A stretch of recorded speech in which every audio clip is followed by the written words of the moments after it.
Oh, hey guys, welcome back to the channel. Oh. Oy. Oh.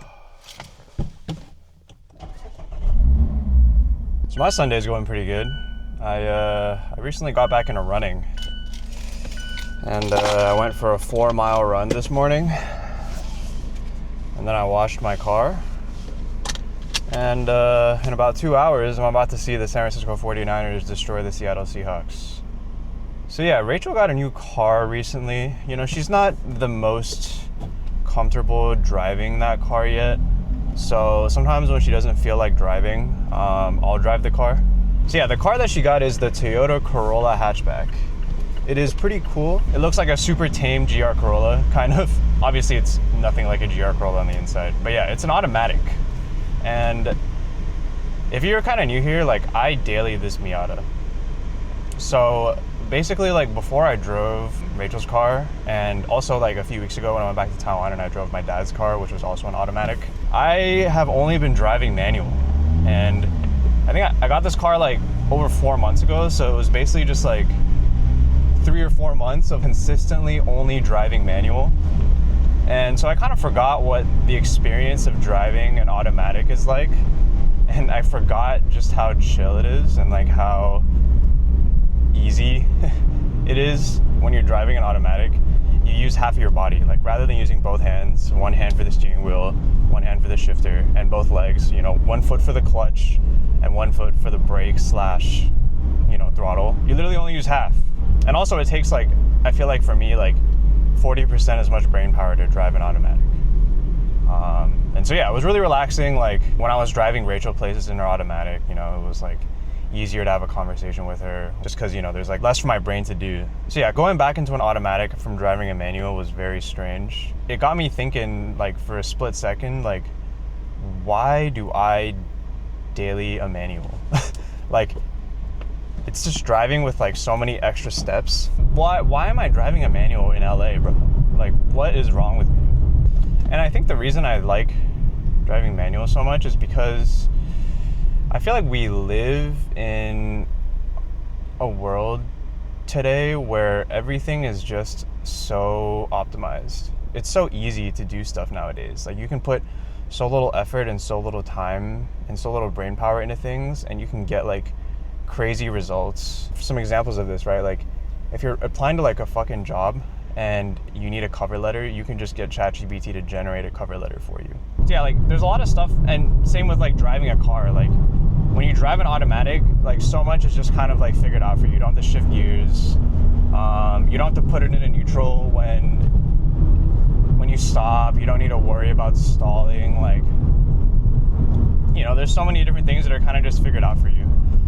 And I think, like, it's nice having these things figured out for you, but I think we are at a point right now in modern society where, like, there's kind of just too much that's been figured out for you. There's too much stuff that's just like really easy for you to do. Living day-to-day life is kind of just less rewarding now. You know what I mean? Because, like, people always say, like, it's not about the destination, it's about the journey, right? Like, it's not about the results that you get, it's more about like the process of getting those results that's more important. And I think because the process of getting results nowadays for so many things, it's just so easy now. Like, we live in a society now where like everything is really like driven by dopamine. Marketing is driven by dopamine. Like, we, like, all of us just have like little dopamine machines in our pockets now. But because like we're not putting that much effort into stuff and everything's so easy, like, I feel like we're not able to get as much dopamine from stuff anymore. And so it just kind of puts us into this loop where there's so many sources of cheap dopamine out there now that can give us the reward that we seek. But, you know, because it's cheap dopamine and you basically don't have to work at all to get it, it's not really healthy for you, you know? Pulling out your phone and like scrolling reels feels good in the moment, but it's the same as like eating a bag of chips. Like, it's good in the moment, but it'll make you feel like shit in the long run. And there's just so many things in life that are kind of like that. Like, I feel like because you don't have to work for so many things and you get like all this like short-term gratification because you don't need to, like, you know, you're not focusing on the journey, you're just focusing on the destination. Your brain is kind of just trained to, number one, like, focus only on the reward and not on the process. And also, like, during the process of doing things, like, you kind of just check out. Like, you're not very present in the moment because you don't need to be that present.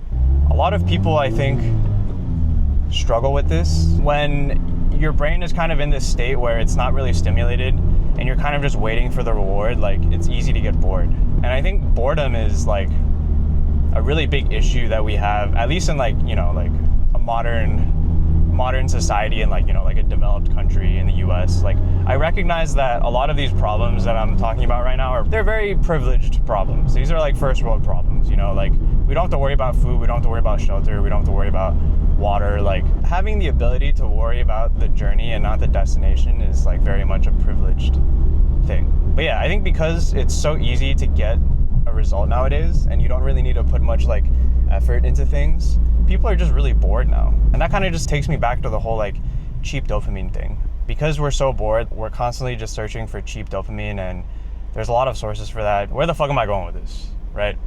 So back to driving, right? When you drive a manual transmission, I mean, maybe like if I've been driving manual for like 10 years, I won't really feel like this. But at least for the amount of time that I've been driving manual, I think it doesn't require like a huge amount of brain power. Let's say like if we were to talk about like driving on a scale from 1 to 10 and how much brain power you're using, like I think driving an automatic is like maybe like a 2 or 3 out of 10 in terms of like how much brain power you're using, and driving manual is maybe like a 5 or a 6 out of 10. Oh shit, look at that Miata. Damn. Wow. It's pretty low. Anyway, where was I? For an activity to be engaging and rewarding enough for your brain, I think it needs to be like at least a 4 or 5 out of 10 in terms of like difficulty and engagement and like how challenging it is, or else like you'll just get bored. And I think I spend so much time on the road driving. I live in LA, like there's fucking no public transportation here, like everything is so far apart, so you basically have to drive anywhere you need to go. Like I don't want to be in that state where like I kind of just switch my brain off and I'm not really thinking about anything. Like I want to still have some stimulation so that like I can feel healthy and my brain can feel stimulated and I can actually feel like somewhat accomplished after I drive somewhere, you know? Because when you drive an automatic, like it's really hard to screw it up. When you drive a manual, like there's so many things that you can mess up if you're not present.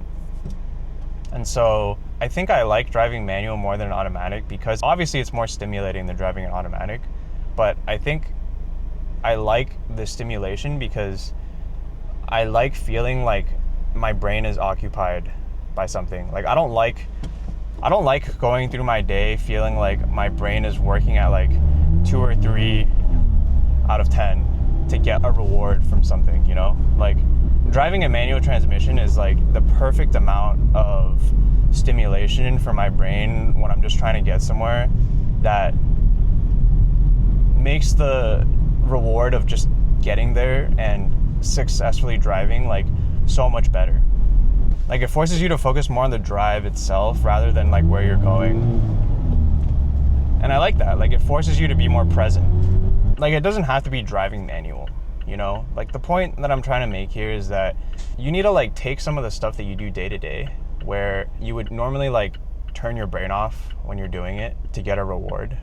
For instance, like it could be like making coffee, like rather than going to Starbucks to buy a coffee, like make your own coffee. It could be like seeing a new movie rather than just like watching it on Netflix and like, you know, like just staying in, like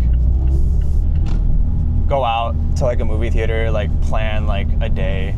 Or if you're like trying to see someone, like rather than just like texting them, like, you know, try to meet up for coffee with them, you know what I mean? Like there's so many ways that you can kind of like make these types of things that you need to do day to day like more difficult and make the journey more rewarding for yourself.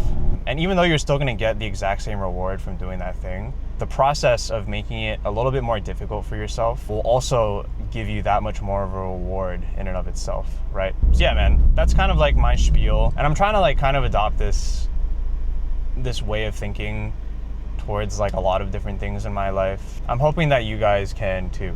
I guess like what I'm talking about in a nutshell can also be kind of described as like relying less on technology and doing things more the old-fashioned way. Ooh, GR Corolla. Damn. Oh, that was a nice little drive.